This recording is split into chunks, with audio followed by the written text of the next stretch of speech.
Tim, nice to meet you. Here Nice to in meet the you. buildings of Russia today.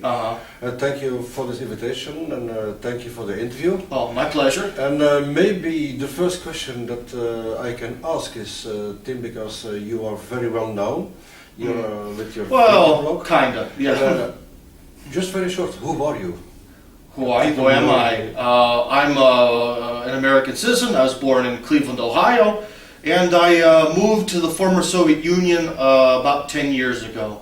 So yeah, and I started to kind of do blogs and stuff on the internet, and it took off. And thanks to that, I got to sort of do the same thing, but professionally.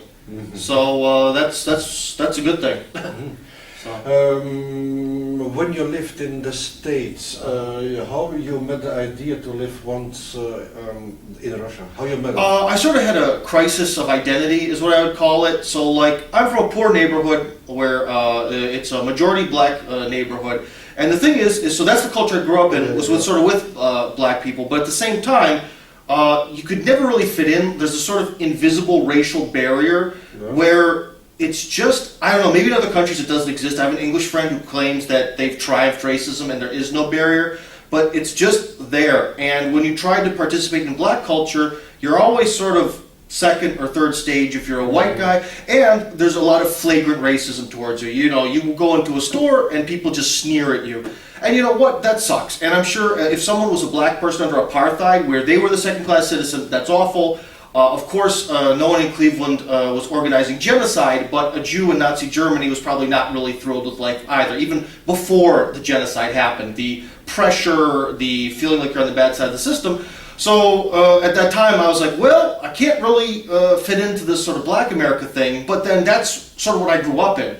Like the picket fence, smiling, happy, like middle-class white America, that's not where I'm from. That's I understand it because I am physically white, and you know, obviously there's plenty of people like that, but that's not really my thing. And so I was like, okay, well, I can't really be part of black world because of my physical difference, and I can't be part of white world because of my mental difference and upbringing. So then what am I? And then I thought about it, and I was like, well, my ancestors came from Eastern Europe. Maybe I'm Eastern European, and apparently that's what I am in the long run, is Eastern European, because in Eastern Europe, everything kind of works for me and makes sense, and I fit in with everyone. So, yeah. So, what did you know about Russia before moving here? Apparently not that much, because the stereotypes are sort of all wrong. But for me, my life, one thing that people have to understand with immigration is it wasn't that I saw in Russia there's this like super magical fantasy. My life was really pretty awful. And so it was more like, well, I've got absolutely nothing going on. I see absolutely nothing in my future. I gotta try something. So I wasn't really even too concerned with what was here. I was just like, let's go for it. Also, when I was 16, I believe, I took a trip to visit some distant family members in Poland. Well, not that distant, actually. You know, while I was there, I just noticed, I was like, wow, something here is different. And something here is right, and I like this, and so yeah, so that was it. What was your first surprise when you arrived in Russia? Well, this is incredibly boring and disappointing to everyone, but the truth is I noticed that there's a ton of concrete here. The construction methods are really different, and when you see just how much concrete there is, you're like, wow, there's a lot of concrete here. It's boring, but that's the truth. Can you tell me something about the common points and the difference between the States and Russia? Well, culturally, you know, the United States, people are very rulesy. People in the United States like their rules. And that's logical, because in the United States, there is an awesome constitution that works for the society, and following the rules of that constitution have generally been a really good thing for America. And also, Americans come from the English, who themselves are also very rules-loving. But the farther you get away from the Anglo-Saxon world, the less rules matter, and the more they're sort of organic, or they're just suggestions. And so that's what we have in Russia. So these can have good sides and downsides. In America, the rulesiness is nice when you're driving, because everyone follows the rules. Everyone is just like, you know, light is red, there is sign, I won't do this, I can't park here. It's like, you know, very, and that's nice. Whereas in Russia, you know, if I feel like it, I'm going to drive into oncoming traffic to cut in front of people. Or, it's very based on whatever you feel like doing, okay? But on the other side, then you get into with the United States of the rules. You must do this. You can't say this. This is private property. Whereas my wife, for one good example, my wife, when we were in America, she was like, Tim, let's just pull over by the side of the road and have a picnic. I was like, honey, this is the United States. This is private property. You can't just pull off by the side of the road and have a barbecue. Whereas in Russia, you can. Yeah. One thing was, there was a report, I believe it was called Everything Illegal or Illegal Everything, an American reporter, John Stossel, who's not really a reporter, he's more of an opinion guy, but who cares. He did this long thing about how in America, the freedoms have been wound down by bureaucracy. And in his opinion, the ultimate freedom was an immigrant could come to New York, get behind the wheel of a taxi and drive. Mm-hmm. But now they can't, because you need $1 million license per company to have these taxis. Mm-hmm. So it created sort of this taxi mafia. But in Moscow, you can come and do that, and people do that. Just come here, start driving, and although the bureaucracy is starting to happen a little bit that too. But just in general, in Russia, the lack of this titanic bureaucracy and rules about everything is incredibly freeing. I really like that. But of course, everything has its downside. And I think that's where a lot of corruption issues on the lower half of society, why they happen in Russia, is because rules don't really matter. Whereas in America, the difference is, okay, for example, if you're a mid-level bureaucrat in Russia and you do something horrible like, you abuse your power. You're going to abuse your power. Why? Because you feel like it. You want the money because you can get away with it. Whereas in America, it'll be because of the rules. If they tell that mid-level bureaucrat to send somebody, to arrest that kid because he drew a picture of a gun on a piece of paper, they'll do it. Why? Because that's the rules and they were told to. So that's the thing where you get both of these mentalities, both have their ups and downs. Mm-hmm. But in America, that whole thing of just they said it, I will do it, that gets old, man. That gets real old. You have never nostalgia because you live here a few years in Russia already?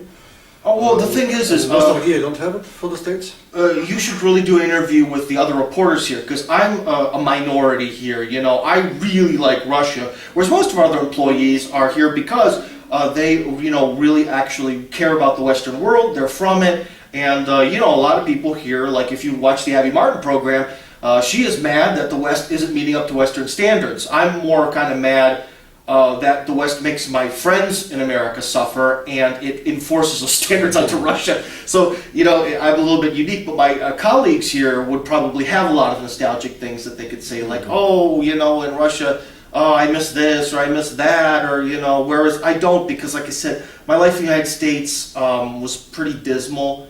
So there's not, I have some nice friends in America, so I guess hanging out with my friends, my parents are great, but stuff like food or baseball, I really don't miss it. Or there's things like, it's a lot easier to use guns in America than here, but still, I know people with guns here. If I really wanted to go shooting, I could make it happen, I'm just lazy. So, I don't really miss that much, and I can do, like I said, I can do here a lot of the stuff I did there if I really want to. So, yeah. After all the time that you live in Russia now, what do you most of all like in Russia? Most of all well, I guess this is a very selfish thing, but I like that my life seems to have value here. In the United States, I was just nothing, just a sort of cog in the system, destined to earn $10 an hour doing some menial task. But here, I don't know, I just seem to be able to, let me put it this way, when I was in school, my entire life, my opinions were basically wrong. I was always sort of on the outside, or people would look at me like I'm insane, and now here, my opinions are how I earn a living, if that makes sense. That shows the exact opposite of how in America, it was just sort of like, I don't know, a weirdo, I guess would be a good expression, or like some sort of homeless person babbling. And in Russia, all of a sudden, I fit in with society that much that people write me all these letters like, the things you told me, it changed my life. Thank you, man, all that stuff. And so, yeah, I mean, that's probably the best thing when you feel like your life has purpose. Mhm. You know that in the western part of Europe, we hear a lot of bad things about Russia. For example, this is the right question now. Yeah. There is no freedom of speech in Russia. There is no liberty for the people. Yeah. What is your experience with this? Well, I would like them to test that theory because I don't really see that. First of all, in every society, there are taboos. If in your country of origin, Belgium, let's say 700 years ago, you said anything bad about the Pope, that could be deep, deep trouble for you. Yeah. Even in, the 20th century, Germany, Nazi Germany, did not take well to criticism. And if we remember George Orwell, when he wrote his book 1984, he wrote it about the British system in which he was working in the early 1950s. Please don't quote me on that. I think maybe late 1940s. But yeah, so there's a lot of that. And now in the modern times in Europe, if you, like I noticed one article from the Huffington Post, not a European publication, but because a lot of parties that are not pro-EU and ultra-liberal won in the recent elections, they were basically like extreme right-wing, possible fascist. Yeah. So there will always be demonization, there will always be taboos, but from a Western opinion, basically if something's said in Russia that they don't like, that's, basically if there's taboos in Russia, that's demonization because those are different taboos. Our taboos don't exist. We're for the right, we're for helping people, and this, that, and the other. It's the based on a view of we're the superior culture, we're civilization, and the Russians are barbarians at best. It's sort of that mentality why they do that. And like I said, taboos are everywhere, but look at how many blogs there are that, if the first people could read Russian, there are thousands upon thousands of blogs that are highly critical of Putin, of the state. If you type the words Putin and crab into Google, you'll see all sorts of funny cartoons where they put Putin's head on crabs. I don't quite know why that is. That's one little internet meme I don't understand. But you can see plenty of very critical political cartoons, blogs, and so on and so forth. And also, you're probably thinking, but Tim, the mainstream media in Russia doesn't do that. Actually, the mainstream media in Russia very much falls into Western talking points and will often, like the situation in Ukraine, they will often happily use the Western terminology, the Western talking point language in the way they report things here. So, yeah, I think that's a very much a bit of an illusion. But again, is what. So basically, you have your choice. I feel I have freedom of speech here because I agree with society. That's everywhere. If I wanted to live a conservative, traditional Muslim lifestyle, I would feel super free in Saudi Arabia. If we take the average EU woman and shove her into Saudi Arabia, that is like a prison state. It all depends on how you see things. So that depends on your viewers of this video. What's important to them? Is it, do they feel that, in Belgium you should never show a Belgian flag because it might offend the immigrants, or do you want to live in a country where to move the country you must master the language, which is a new thing that they introduced 2 years ago. Everyone has to learn the language. You better like the flag or get out. And, it depends on your view of things. So, and Russia is not a liberal country, so it offends liberal people. With my organization in Euro-Rus, I try to change the mentality in the West a little. Yeah. I explain them that Russia is not so bad as what some people tell. Yeah. I explain that Russia is also a nice country, that there are normal people. Yeah. Do you think that people like me and you and other people who lived in Russia, who lived with Russia, is it possible to change the mentality in the West? Well, you're challenging about 2,000 years of history because Rome had a worldview of we are civilization, and then there are barbarians, and then there's, if you were to look at Alexander Dugin explains this better than I can, and then there are just the sort of wild men or tribesmen who are just absolute animals, and that's how Western Europe looks at the world to this point. The Catholic Church, even then, even while they were burning people alive and stuff, they still looked at the Muslims as being just sort of barbarians, despite they were incredible. cultural technological advances in the Muslim world in the medieval period from a European standpoint, and that's it. So Russia is always going to look like some sort of silly copy or flawed copy, and based on racism, because people are racist, Russian people have a European physical appearance, and I think that that aggravates Europeans. Why aren't you like us? Why aren't you like Western Europe? Why won't you get with the program? Or why won't you become liberal and this, that, and the other? And they don't understand that Russia is its own thing, and it just can't do it. Just like we can't, like with the Cold War, trying to export a very Russian view of communism to African Americans in the United States didn't work because they have a very different mentality and a totally different history.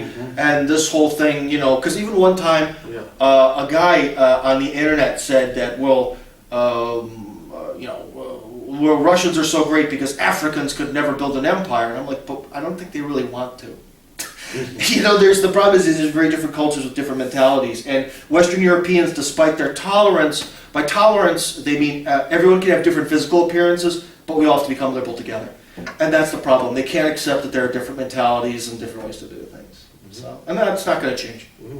Speaking about tolerance, you know that you're American, and there are rumors that I heard in Russia this time, that for Americans it is a hard time to go on the street, that Americans even are afraid to speak English on the street, that Russians beat them in the street. These rumors are now going in the West, I heard it. Well, that's a good, interesting question, but it has many levels. So the first level is that people in the West do not understand. Well, you know, you got to call a spade a spade. I would call it the cultural rape of the 1990s, where so the Soviet Union collapses, and the bombardment of the liberals in Russia basically took over the media completely. Again, media freedom. You have the difference between in the 90s evil business oligarchs, and now you have the government, who's more evil. I would definitely argue the oligarchs, but no government is ever holy or pure. But anyways, this dumping of just, this country's awful, Russia's awful, the best thing you can do is leave. And to this day, there's still a lot of that, of people feel an inferiority complex to Americans. You still, although it's not like maybe 10 years ago, I would say that's actually the opposite. It's more like when the British imperial officers go to an Indian village, despite the fact that there's 3 of them and there's thousands of Indians, they'll all be more like, oh, you're British, you are British, you are superior, we bow to you. It's a lot more like that. It is a lot more like that. Because if you look at especially the way the British ruled the world, you can create these systems of racial inferiority to control people. And I think a lot of people, especially in Moscow, more than they feel deep racial inferiority to the West. But that is definitely changing. Because like 7 years ago, every person you'd meet, if you told them you're from the United States, how could you come here? The United States is heaven. I want to go to America, blah, blah, blah. And that the amount of people who think that way has radically dropped. But this is still in colony mentality mode. I think that if you're a Western foreigner who's not assimilated, it might be scary to live here in 10 or 20 years if the country continues on that direction. But right now it's not. But should you speak English loudly on the street is an interesting philosophical question, because most people in the West feel that they have the right to speak English anywhere they are, as loud as they want, and have it tolerated, whereas I feel that's extremely rude. Because that's like basically like, I am the boss here, I may come to your country and do as I like, whereas I think that that's very rude, and some people here, like I said, we're more patriotically oriented, might be offended by that, but yeah, I think the real absurdity is when there are people at the embassy who live in the embassy like it is a safe haven, an oasis in a sea of murder and death, whereas where I live in, it's apparently the ghetto of Moscow, there's nothing bad going on. So it's again, their own culture of fear that they import from the West, they adapt to here when it doesn't even really exist. You could look at crime statistics here. The murder rate is much higher than Europe, but it's less than half of the town I'm from, the United States, for example. So I really, by the statistics, I would really not worry about it, or don't speak English loudly in public and learn, especially if you're here for a year or more. Why don't you learn the language? Phonetic alphabet, it's real easy. Yeah, because I see it also on the street coming to Russia today. I asked the way to here to a Russian man on the street. Yeah, he doesn't care who He you hears are. that he hears that directly I'm not Russian. Yeah. And he spoke English with me, and I say, no, I live in Russia. I'm now in Russia, Yeah. and I want to speak Russian because I can do it. So I want to speak Russian, and I see that they are happy with it. Well, yeah, very because happy. I guess he's not liberal then, because if you were to say that to a liberal, they'd be like, oh my God. Oh yeah. You know, because they hate this country, this culture. That's the other thing is for Western people, you cannot comprehend the level of self-hatred amongst the Russian liberals. That's why with the recent crisis in Ukraine, a lot of people on the Russian internet knows that the liberals here are on the side of the Nazis, because it's not so much about, oh, Russia should have this liberal future. It's because they just hate this country, and anyone who's against it is their friend. And it's hard for you to understand, but when you look into it, if you get into it, that culture of self-hatred that's here is deep, and it's also old, because who was it? There's this little like 2-minute clip where I think it's, what writer? I think Chekhov is at this like dinner party, and he hears someone say exactly the same liberal BS you hear from Russian liberals now, but it was in the 1800s. So yeah, it's nothing new. It is nothing new, man. The what we call Russophobia. Yeah.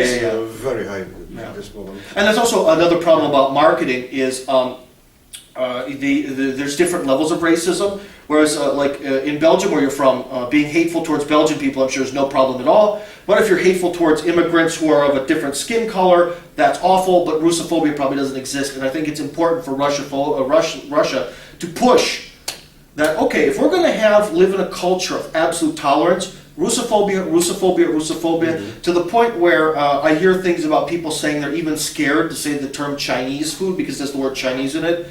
Even thinking about Russia needs to be that terrifying. And because, that's the game, and if you are not part of this word paranoia game, you're going to lose. And Russia has to do that strategically. So.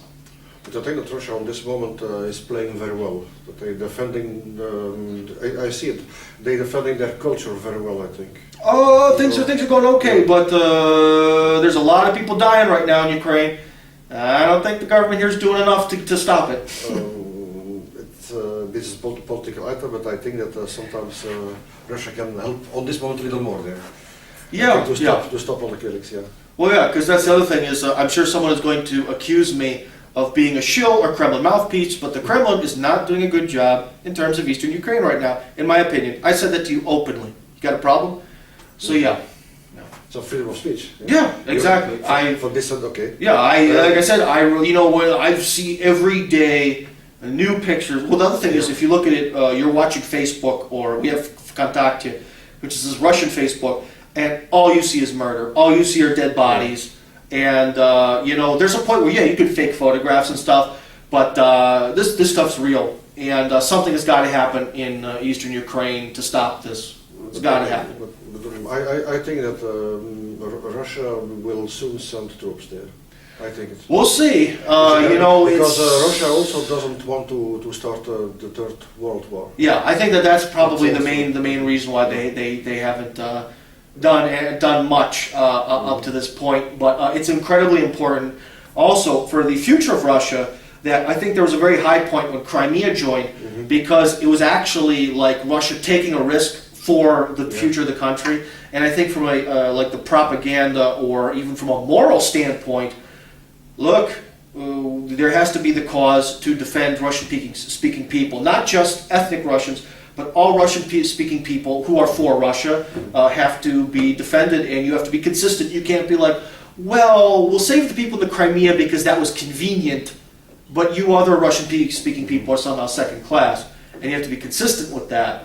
And, that's really important because you just can't do it, you can't have it, or there won't be any Russia, to defend in the future. So. This I cut out. Cool. Then we have a last question, if you want. Yeah.